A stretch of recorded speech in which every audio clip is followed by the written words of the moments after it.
Was that the best win of the year? I think it was.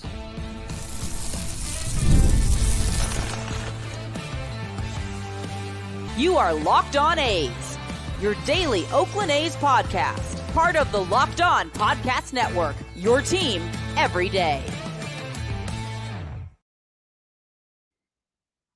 Hello, A's fans, and welcome to Locked On A's, part of the Locked On Podcast Network, where it's your team every day. This is the daily podcast. We talk about your Oakland A's, and this is the final season in Oakland. I am your host, Paul Francis Sullivan. Please call me Sully. I've been a baseball podcaster for a while, and this is my sixth full season here at the Locked On Podcast Network. Hey, follow us every day on Twitter or whatever it's called now, Locked On A's, and same handle for Instagram. I'm your pal Sully. I'm at Sully Baseball on Twitter, Sully Baseball Podcast on Instagram. If you listen to us every day and you post on one of those glorious sites, here's what you do. Put in that banner that says Everyday A's. It gives us an idea who the heck is actually listening to us. Believe it or not, it helps. Today's episode is brought to you by our good friends at PrizePicks, the easiest and most exciting way to play daily fantasy sports. Go to prizepicks.com/LockedOnMLB. Use code all lowercase Locked On MLB for a first deposit match up to $100. I got to tell you, I love baseball in California because that game started at 10:15 in the morning here. And I'm going to tell you, I'm going to pull back the curtain. I was at a teacher orientation meeting because your pal Sully, I teach. It's my job. And I was watching the game during the teacher orientation. And when it came to a 5-0 game, I was a little down because we just had the game yesterday where it fell apart early. And I wound up watching The Hobbit with my son. And this was 5-0 early. 5-0. Vientos had a pair of home runs. It was an absolute calamity, an absolute mess. And then I was like, maybe I should be paying attention to this teacher orientation. It's like, I'll watch a little more. And then the glorious inning, that was the top of the fourth, an inning where they did not take the lead, but Bleday hit a 2-out grand slam. I'm like, oh my God, they're going to leave the bases loaded. A 2-out grand slam. And even though they did not take the lead, at that moment, I thought, they're going to win this game. They're going to find a way to win this game. The Mets are going to do something dumb. Now, Vientos hit his second home run. Spence did not have a good game. But for some reason, I wasn't worried. Actually, he had his second home run off of Otani's. But anyway, you know what I'm saying. Ferguson got in some trouble, wiggled out, and then came the inning. They wound up getting they wound up tying the game in the fifth. Or they were bringing within one within the fifth. And then the ground out and the single by Seth Brown. They were they hit the big grand slam, but they were not allowing innings where they had multiple runners on base to get away empty-handed. Then it's 7-6. 7-6. And I go, oh boy, oh boy, oh boy. And the A's were hanging on tight, but you got the sense, oh man, the Mets could do something. Now, I was confident, but here's where I'm going to give Kotze a ton of credit. He brought Miller out in the eighth. He had not been using Mason Miller for the last few games. He was rested. He was ready. And you saw, while Ferguson got 2 shutout innings, he let up a pair of base runners. Alexander let up 2 base runners. They wiggled out of it. He said, heck with this. Let's get Miller. Because he also knew that Lindor was coming up. He knew that Vientos was going to be coming up. And it was kind of like, to heck with this. To heck with just waiting for the save situation. This is the game here. This is the game. And the A's saw a chance to put the fire out. And remember, they had allowed they left a runner on second. They had left Toro on second, so they couldn't get the run in. In comes Miller, strikes out Bader, gets Lindor to fly out, and strikes out Vientos. They didn't wait for it's the ninth inning. We have to wait. Nope. Lindor and Vientos were the biggest threat. So bring in your best reliever. Now, there was a dumb mistake when Bleday was thrown out at third on the ground out. I thought, oh boy. And in the ninth, Tyrone Taylor with one out and nobody on, 2 strikes on him, gets hit by a pitch. And then OMG, Jose Iglesias walks. And for whatever reason, I wasn't nervous. Okay, I may have been a little nervous when he hit Taylor with 2 strikes on him. And then, Alonso, you can picture, maybe Alonso will be able to do this. But he popped up, and then Alvarez lined out. And that was the game. That was the game. And I have to tell you, the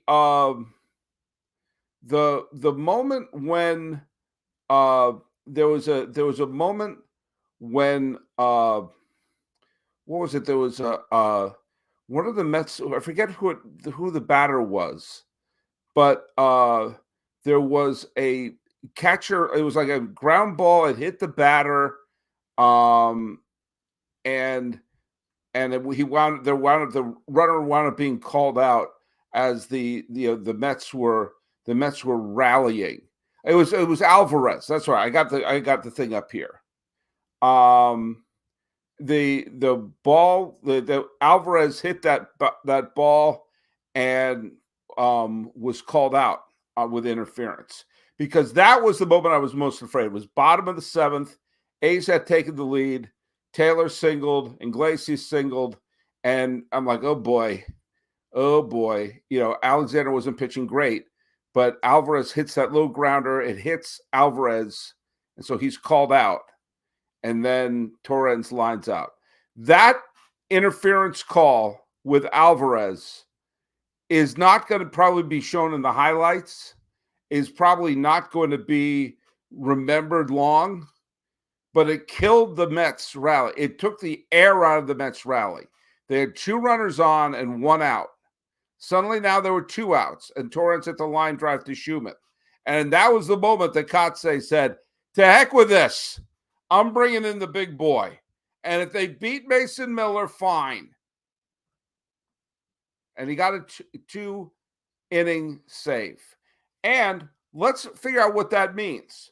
First of all, in terms of the A's trying to be a spoiler, this is a bad loss for the Mets, because the Braves have been playing losing baseball. And the Mets, who had a wild card spot for themselves, and the Braves hadn't, the Mets have not been able to take advantage of the Braves dropping 6 out of their last 10 games.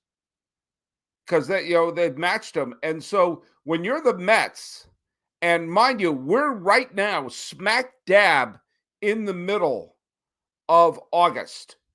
In a few weeks, we will be in September. And the idea of being on the outside looking in, like the New York Metropolitans are as of this recording, you cannot afford to lose series at home if you want to make up ground. And here's the other thing.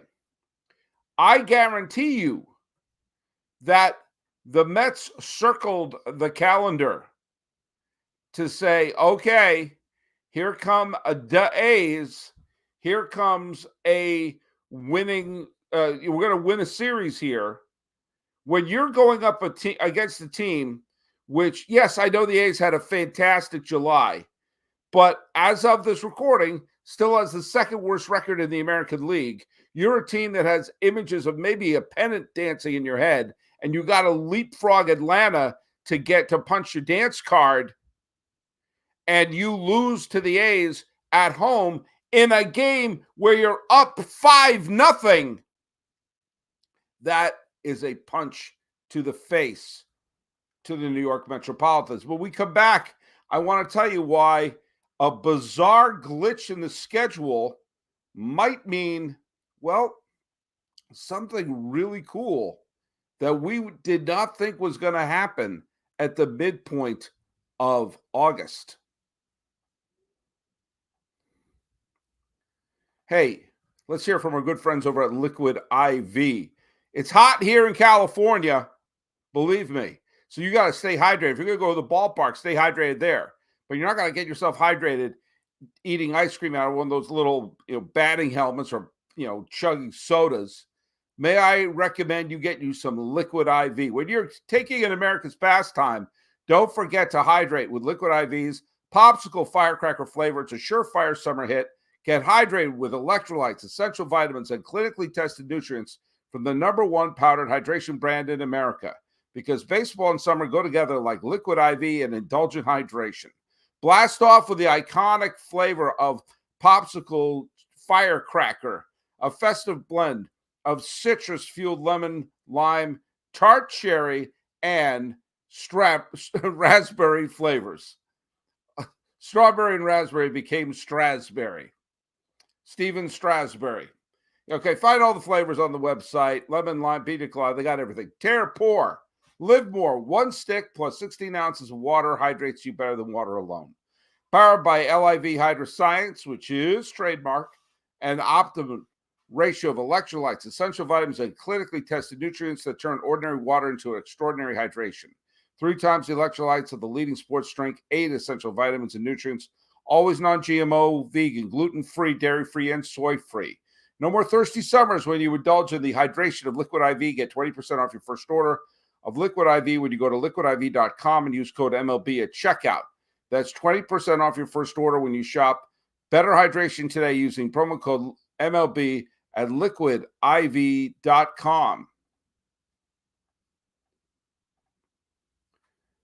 Hey, thanks so much for making Locked On A's your first listen.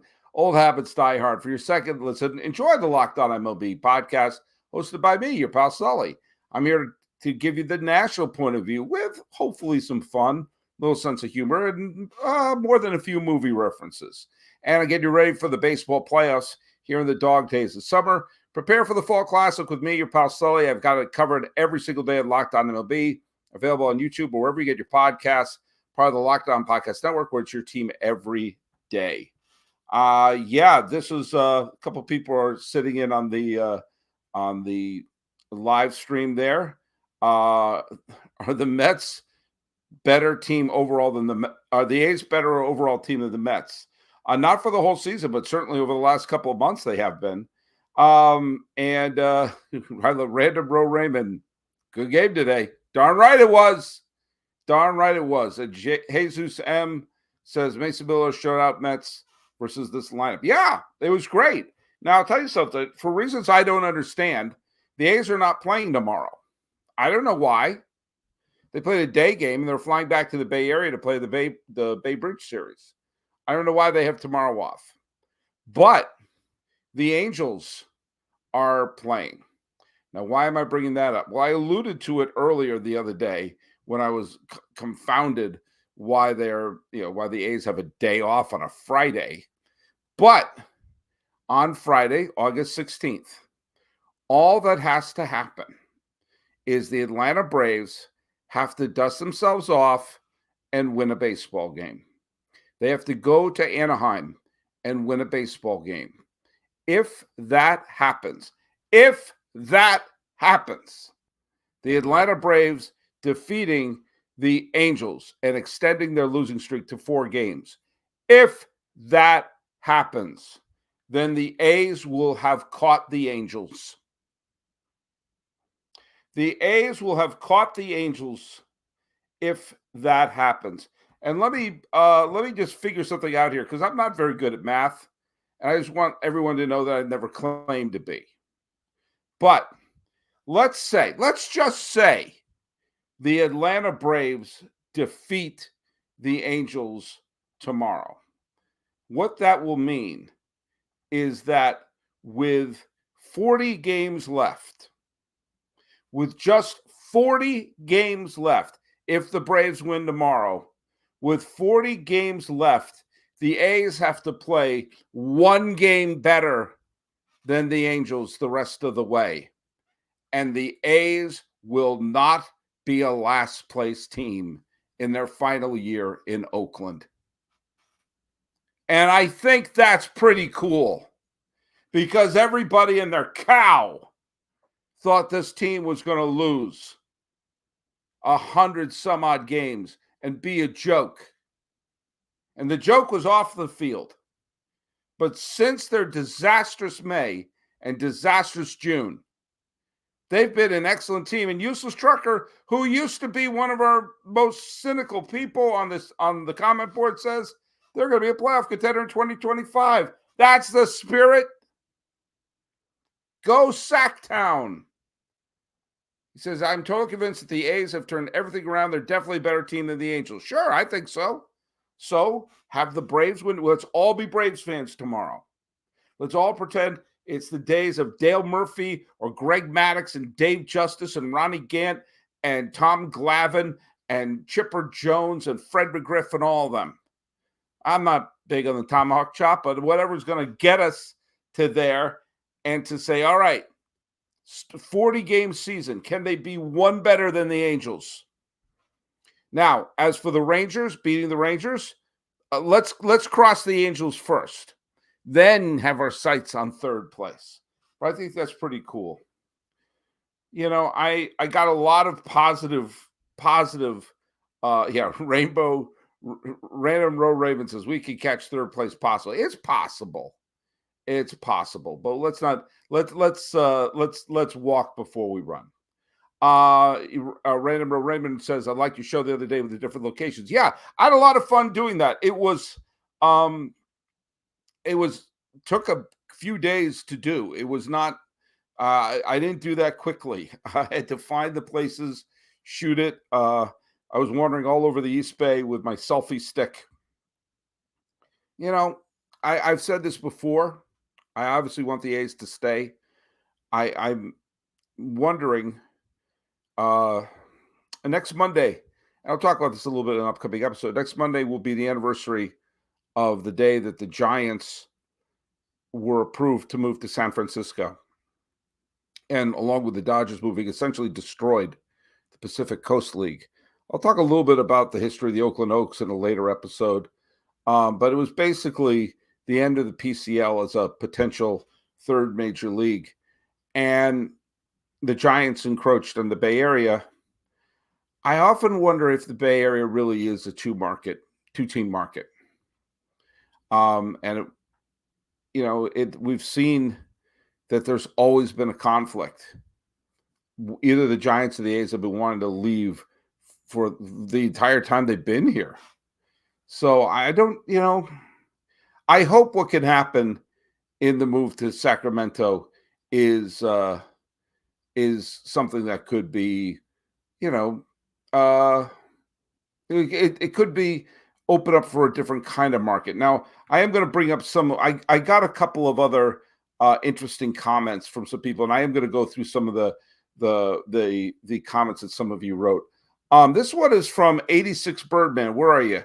86 Birdman wrote, I'm kind of surprised the A's didn't go back to looking into Fremont when the Howard Terminal plan fell through, with the A's backing out of the Howard Terminal plan. He said, Fremont may have been a pipe dream as well, but there's a lot of open space near the Fremont Auto Road, which is where I shot that part of the video. They have a lot of restaurants. Yeah, there's a ton of restaurants there, and the A's could have built around that. The Coliseum site may have been the best spot for the A's to build, and a site that made the most sense. Yeah, Fremont was an interesting choice, and physically where it's located, it is very close to San Jose. It is pretty close to Oakland, and it's right across the Dumbarton Bridge from Palo Alto and all the other big Silicon Valley companies. I mean, when you go across the Dumbarton Bridge from Fremont to the other side, to the peninsula, the first thing you see is the Facebook headquarters. There's a gigantic headquarters right there in Menlo Park. It would have been an interesting place to siphon off a lot of that tech money. That's the reason, by the way, why the 49ers play in Santa Clara. It's surrounded by all the big tech companies, HP, Google, Hitachi, all these companies, Apple, are all rotating around that area there in Santa Clara. So Fremont would have been an interesting place and still keep some of the East Bay vibe to it. There was a couple of the one. This one was I don't know if I'm gonna be able to get all of this on here because it was a pretty long comment. This was from Rapal Bum Depot. I have no idea what that means. It says, if I'm the Athletics, my master plan would be spend a decade in Sacramento, build a fan base there. Yeah, it didn't all fit. Sorry. And then after 10 years or so, whatever it ended up being, you build a ballpark somewhere, anywhere between Oakland and Sacramento. Okay. We're getting a little bit, we're going to build it in Vacaville. What are we doing here? Like, I do think the Sacramento A's could be a lot like the Angels. The Angels are pretty far away from Los Angeles. And they don't really siphon off from Los Angeles fans. But they are in a big Orange County, San Bernardino County, Riverside County. That whole area all feeds into the Angels, just like Oakland, Sacramento, Stockton, Modesto. They could all feed in to the Sacramento team. So I do see where you're going a little bit there, but I do think the place for them to play, if it's not going to be the Bay Area, then it's going to be Oakland. It's going to be Sacramento. All right, well, but 86 Birdman, you're a fan of the show. Stay tuned because you wrote a very long and interesting piece that I think is worth addressing because it goes to some of the, for the lack of better terms, assumptions that I made in more than one video about San Jose. And maybe I wasn't completely right. Hey, let's hear from our friends over at PrizePicks. You know what PrizePicks is, right? PrizePicks is America's #1 daily fantasy sports app with over 5 million active members. PrizePicks is the easiest and most exciting way to play daily fantasy sports. Unlike other apps, on PrizePicks, it's just you against the numbers. All you do is pick more than or less than a 2 to 6 player stat projections. Watch the winnings roll in. Get in on the daily action with your friends and be part of the PrizePicks community today. And you could win up to 100 times your money on PrizePicks with as few as 4 correct picks. You could turn $10 into $1,000. PrizePicks is available in more than 30 states across the country, including Texas, Georgia, and right here in California. Download the PrizePicks app. Use the code LOCKEDONMLB for a first deposit match up to $100. That's code LOCKEDONMLB on PrizePicks for a deposit match up to $100. Pick more, pick less. With PrizePicks, in the end, it's really that easy. Hey, this is a reminder that Locked On has created the first ever national sports 24/7 streaming channel on YouTube. It's available on the Amazon Fire app, on the free Fire TV channel app. Locked On Sports Today is the place for all the best news, takes, and opinions from the Locked On Podcast Network. Locked On Sports Today. Check it out and make the switch. All right, let's go talk about this. 86 Birdman. There's no way I can put your entire I can put your entire comment on here because it was longer than anything Tolkien ever wrote. But let me just see how much of this I can put out there. Do you what? All right, let's just. I'm only gonna be able to put the first part. Sorry, buddy. So here we go. 86 Birdman writes, it's hard to say on San Jose, even if the A's would move to San Jose, would that have been successful for them given the A's current business model? I'm going to read on what he kept on saying. The A's don't keep their young talent and trade them away for more prospects. plus San Jose is Giants territory. A's-Giants game in San Jose would probably have more Giants in attendance. Also, the A's have run the same problem that the Niners have had into Santa Clara. Yeah, Santa Clara may be different than San Jose, despite both being in Santa Clara County, but I'm not sure San Jose would have been the slam dunk that A's fans thought it would be. That's an interesting take, and I'm not saying you're wrong. I'm not saying you're right. I am saying that one reason that it's Giants territory may be the fact that the Giants have muscled into it and put their minor league team in it and everything like that. There's a parallel there, which a very interesting parallel, 86 Birdman, and that is the Miami Marlins. The Marlins, we kept hearing all they needed to do was build a new ballpark, make it an indoor ballpark, no longer play in the open air Joe Robbie Stadium, whatever the hell it's called these days. And they got the ballpark, but it didn't change who the Marlins were. And that's a really interesting take, 86 Birdman, because yes, you could put the A's into a new stadium at San Jose. But if it's still the Fishers running you're just putting a bad wine into a new bottle. We've seen that the Marlins have done, no matter who their owner has been, they've always had more Mets and Yankee fans in Miami than they have Marlin fans, partly because Marlin fans have been stung. They saw them win a breathtaking Game 7 of the World Series in 97, but there was no residual joy from a championship because they blew the team up. And then in 03, not long after they had another title, they blew that team up. So, yeah, they were suspicious. They, despite having as many World Series titles as the Mets, they were suspicious. And I had a sniffle there for a little bit. My allergies kicked in a little bit. And yeah, if you put the Fishers at a beautiful ballpark in downtown San Jose, they're still going to be the Fishers, which is one reason why they have to sell the team, even if they do move to Sacramento. And 86 Birdman gets to the point about why I think it's not going to work in Las Vegas. The people in Vegas, they have no connection to the Fishers. They have no connection to the A's, really. They want a baseball team in the worst way, but maybe not in the worst way. And they realize, wait a minute, if we do business with them, we see what they're going to be. It doesn't matter if we put them in a minor league ballpark or in the biggest, grandest, high-tech park you'll ever see. It's still the Fishers. They're still going to run it the way they run it. So, yeah, you may have been right. There may have been a little bit of euphoria initially, but then, boom. I think that you're onto something, but I think it's onto something even a little deeper than a proposed stadium in San Jose. And this is the main reason. If Las Vegas is smart, and they strike that they may be, they may say, you know what? We're better off building a stadium and trying to lure an expansion team than having Fisher come in here and have a dud. If I were Vegas, that's what I'd do. And I'm not.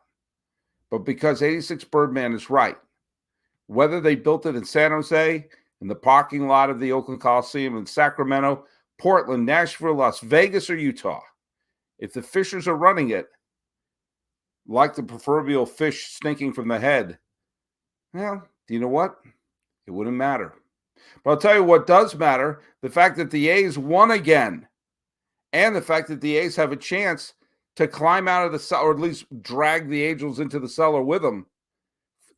If the Braves win tomorrow, 40 games, play one game better than the Angels for 40 games, and we get to say, hey, in the final year of the A's in Oakland,